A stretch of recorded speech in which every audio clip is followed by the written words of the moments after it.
Welcome to Masculine Journey. We are glad to have you with us this week, and we are just a few days after Christmas. It's just kind of come and went already. It's kind of it's here, now it's gone, kind of thing. And so we are continuing our topic from last week on Christmas rescue. When did the Father come after you at Christmas? Now it could have been Christmas years ago. It could have been just a few days ago. It could be now as we're sitting here. And so, when did God come after you at Christmas? And we're going to continue that topic. We've taken a little bit of a break. This will be the last, maybe next to the last week of a break from our foundation series. And we'll be getting back to that in January. But right now, we're kind of wrapping this up. We may do one more show before we get back into the foundations. We've got to revisit our word of the year that we started last year, and we do every year, and we'll talk more about that next week. But on the Christmas rescue, um, God that came after me a few years back, lots of times. He came after me again this year, which I'll probably talk about later in the show.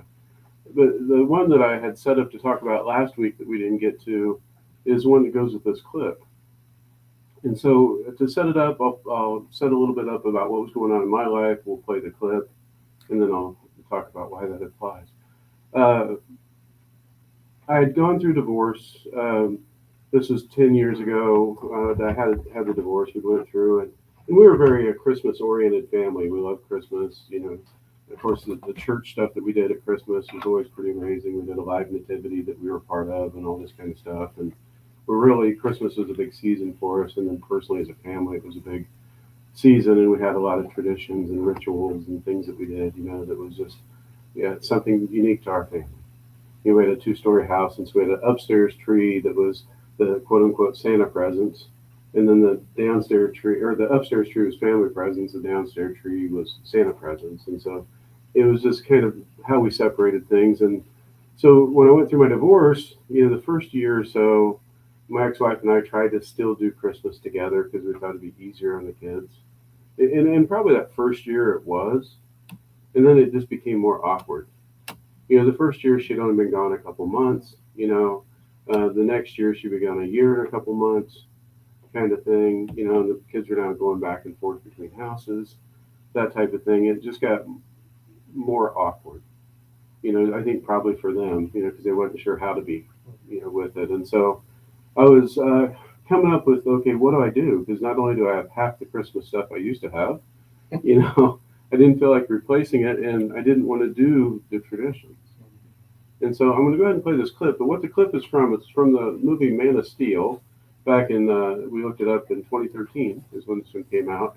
And in this one, you have Kevin Costner plays the dad, Clark Kent's dad. And so in the scene, Clark Kent is a young boy. He's being bullied by some kids that he could just, clean up the street with if he just wanted to turn on the Superman powers. But his dad's told him, you can't do that. You have to keep those hidden, right? And so you hear the boys picking on him, and then what you don't see is the boys walk away, and the dad comes up, and it sounds like it's immediate, but there's a delay with music that I took out of it. That the dad walks up, and they have a conversation. And so let's just play it, and then we'll talk more about it.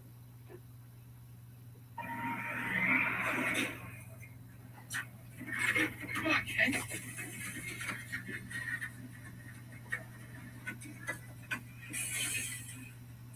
Come on, fight back. Get up, Kent. So is that it? Is that all you got? Come on, Kent. Come on!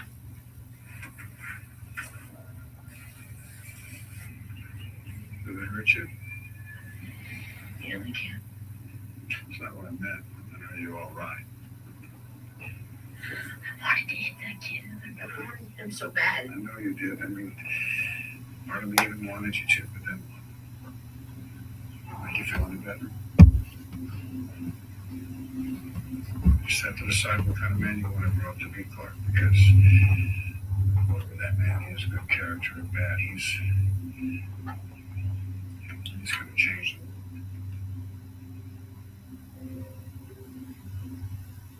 So the reason I chose that clip is, God helped me with some ideas for the kids to start some new traditions, that we would have that was alone. But I had to cross the bridge. Am I going to sit there and just lay there and say, okay, I'm going to let the world beat up on me because I feel like things have been stolen from me? I loved Christmas time with my family. And it felt like it was gone, and it felt like it was not something I necessarily wanted to be gone, but it was gone anyway, right? And so am I going to sit there and mope, or am I going to do something about it? Because either way, it's going to change the way it impacts my kids. And so I prayed a lot, and I said, God, I don't know what to do here. And He gave me a couple ideas, and the first one was the first one we did was the first Christmas we had alone. Um, did a Christmas tree. Of course, didn't have very much money compared to what we had with two combined incomes, and um, I thought, well, the kids are older. They don't necessarily believe in the same things they used to believe in Christmas. So, what could we do that would be something new for them? And so God gave me the idea of doing a scavenger hunt. And so, there's a letter that's written from Santa to the main family every year, detailing some things, little funny things that Santa has to say. And then the boys were sent on a scavenger hunt, and at each hunt location, they would get the next clue in one of their presents, right? And it didn't really matter that they were something, it wasn't as big as what they used to have. Now they had an adventure, right? And that started out with the boys, and they just loved it. And my daughter at the time lived in Vegas, and she always wanted to be on when we did that because she wanted to watch them. I'm carrying the computer around. I'm sure she's getting seasick, but she wanted to be a part of it. And then she moved back here, and it's just kind of grown. And this year I had to write clues for 6 different people, three sets of couples, around the house. And I did cheat. I used ChatGPT to help me to write some clues, and then I augmented them. But it's become the favorite part of Christmas as far as their time with Dad. That day they don't really care as much about what they get. It's just, can they figure out the clue? And they give each other a hard time, and it's been something we've been doing now probably 8 years. And then the other thing that he did is he laid it on my heart the following year to ask the boys, and I've talked about it on the air a little bit, but what did I get you for Christmas last year? And I don't remember, and they're getting a little embarrassed. I'm like, it's okay, no pressure. I don't remember what you got me either. And the point was, you're old enough now. One was a teenager, one was going into college, getting ready to go into college. It was like, well, we could use more of his memories. And so we started taking a trip once a year. Instead of spending money on Christmas, we spend it on the trip, and we buy the little small stuff and do the scavenger hunt, that type of thing. But we do a trip somewhere and we make memories, And so this year we've got a Colts game that we're going to be going to, and looking forward to that. It's been an up and down year for our team, but it's our team, and we're going back to Indianapolis to see them there. And included this year is my daughter and her family, and so it's going to be just a great adventure. We're going to load up and head up in a van and come back, after the game. And so just looking for that, because at the end of the day, you remember those things. Things come and go, memories stay. And so God came after me in big ways that impacted my family in different ways, and changed how we did Christmas and how we approach Christmas from a giving standpoint. As far as internally to our family, it doesn't change our approach to Christmas as far as God. What Jesus did, that's never changed, but how we treated each other in the midst of it, it was just a different way to love each other. So it was kind of cool. That's cool. Yeah. Now, what about you, Harold? Do you have a story that you would like to share on God's rescuing you at Christmas? Yeah, mine goes way back. Okay. 1962, in fact. Back in black and white days. In 1962, I was a student at Auburn University down in Alabama. Sailing along, fat, dumb, and happy, thinking that I was going to be a Navy pilot. That had been my desire for years. And I had actually gotten part of the way there. I had passed the written exam for Aviation Officer Candidate School. So presumably when I graduated, and if I could pass the physical and so forth, I'd be on my way. But God didn't have that in my future. To quote from a movie, I was made an offer that I couldn't refuse. Without me knowing it, he was manipulating me and my wife's brother. Of course, she wasn't my wife at the time, but I had absolutely no thought in my little pea brain about settling down and being a married man, etc. Well, her brother tricked me into a blind date. The reason I say he tricked me is I was working at a boarding house so I could get my meals for free because I didn't have any money at all. And so on the Friday night before Thanksgiving, 1962, he comes around and he's asking me a lot of questions. I'm busy setting up tables for a meal.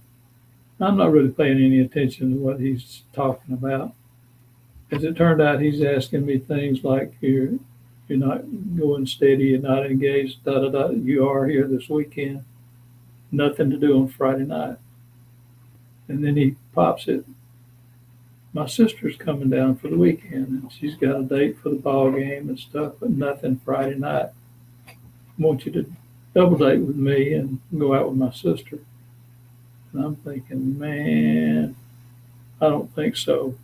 But I thought, well, I can date any girl once. Well, when we went over to the dormitory where she was staying with her first cousin, when she walked out and I saw her, it was like, what? My chin bounced off the floor about 3 times. To kind of make a long story short, I find myself at their house for Thanksgiving. I'm back at their house for Christmas time. And before I knew what was happening, I've gotten myself down on the floor on one knee and I'm asking this girl to marry me. And we've known one another not quite 6 full weeks. I was dumb enough to ask, and she was even dumber because she accepted. And I told her, I said, I can't buy you a ring, but I want to marry you. Let's revisit that when we come back. Go to masculinejourney.org to register for boot camp. We'll talk to you in a minute.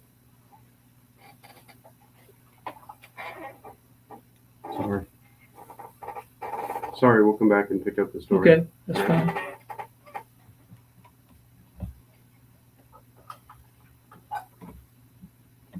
Taking the story.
Welcome back to Masculine Journey. We used that bump last week, but we wanted to use it again this week because the question we left you with was, what are you praying for this Christmas?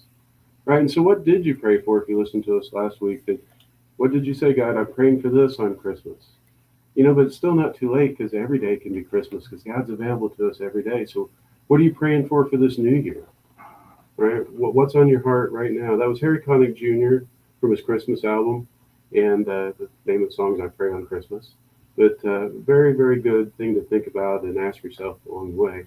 Going to come back and play another bump here in a second that is for this week, but I wanted to ask Harold to continue his story where we left off. You were on a blind date, and you went to her house for Thanksgiving and Christmas, and you proposed to her. He's on one knee. Yeah. He's on one knee, but we left you on one knee, Harold, and at your age, that's kind of hard to leave you a long time on one knee. Yeah, she accepted my proposal, and then she tells me that she can't be married to a pilot because she's too nervous and this, that, and the other.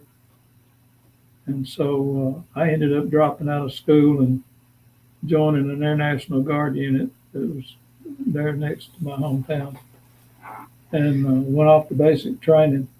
Well, I came back and finished my last year, and I graduated on June the 3rd, 1962, which was Wednesday. And we got married on Saturday, June the 6th, 1962. So we've been married for 61 plus years. God took me out of a situation that I would have probably been a renegade. No telling what all I could have gotten myself into if I had, in fact, become a pilot and traveled all over the world. God took care of giving me just what I needed to keep me on track for where He wanted me to go. He gave me the greatest present I could have ever hoped to have had. And I still got her. Yeah. Isn't that the anniversary of D-Day? Yes. Yeah. 20 years. Yeah. But it was the anniversary. Yeah. So, Right. God was in the rescuing again 20 years later on D-Day. Oh, yeah. Yeah, coming after you. Yeah, that's awesome. Well, thank you, Harold. We appreciate it. I want to play the song that we were thinking about using for a bump this week. It's from Stephen Curtis Chapman from his Christmas album. We'll go ahead and play it. It's a great song for the season, but we also want to talk about partly why we want to use it. Angels sing glory to the newborn King. Peace on earth and mercy mild, God and sinners reconciled. Joyful lonely nations rise, join the triumph of the sky. Winged and miracles proclaim, Christ is born in Bethlehem. Well, see, the beginning of that was really, it's a great song, first of all.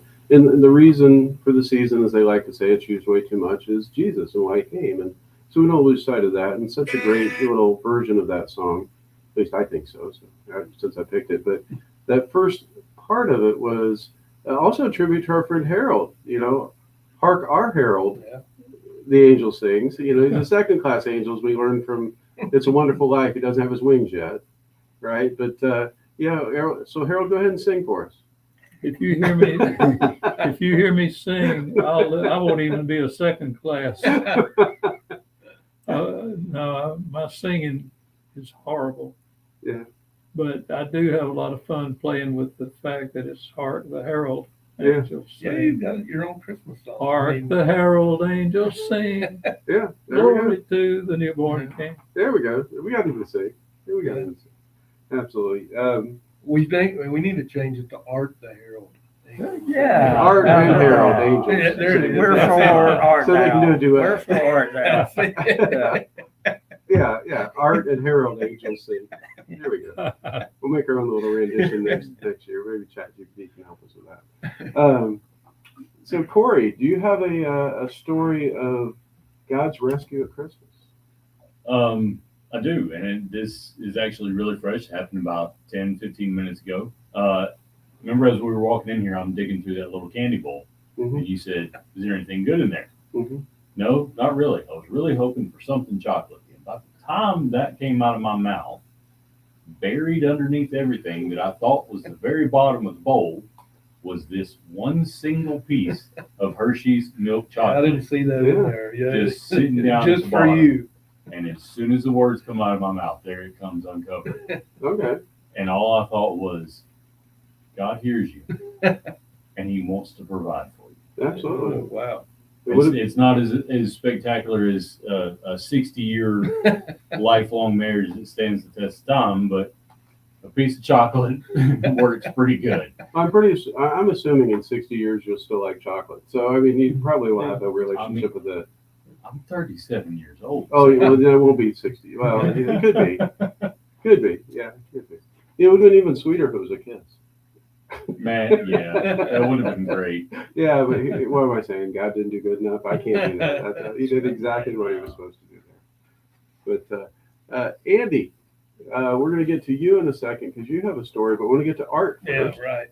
And Art, you have a song for us. Let's get that camera rotated around on you, All the way Art. around on me. Yeah, that's Yeah, let's make him sick as we Okay. can. Let's just swing that right around. There it is. Okay, I'm here. I have to say, I was born in You need 1960. a microphone. Yeah, Oh, that's right. yeah, there we go. Okay, there we go. You're the Okay, video guy, not the audio guy. okay. I was born in 1962, so yeah, it was a good year there, Harold. So that makes you, well, I don't know. That makes you really. That's a lot of years, but anyway, yeah, I've got a clip. This is the first time I've talked in about 4 weeks, and this clip actually covers about the last 4 weeks of topics. It's my favorite Christmas song, and it talks about coming home and about how God saved us at Christmas. So we'll go ahead and play the clip, and then we'll talk about it. Okay.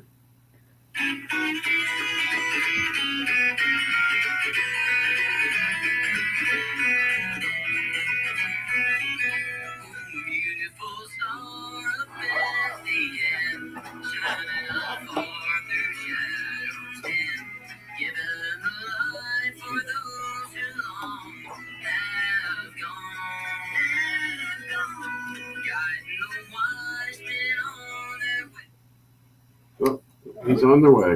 Okay, so that's a bluegrass version of, and the artist it's a young artist named Wyatt Ellis, and he plays the mandolin and sings, and I think he's pretty young. Maybe he got his driver's license about a year ago, so that's really young. So, but he's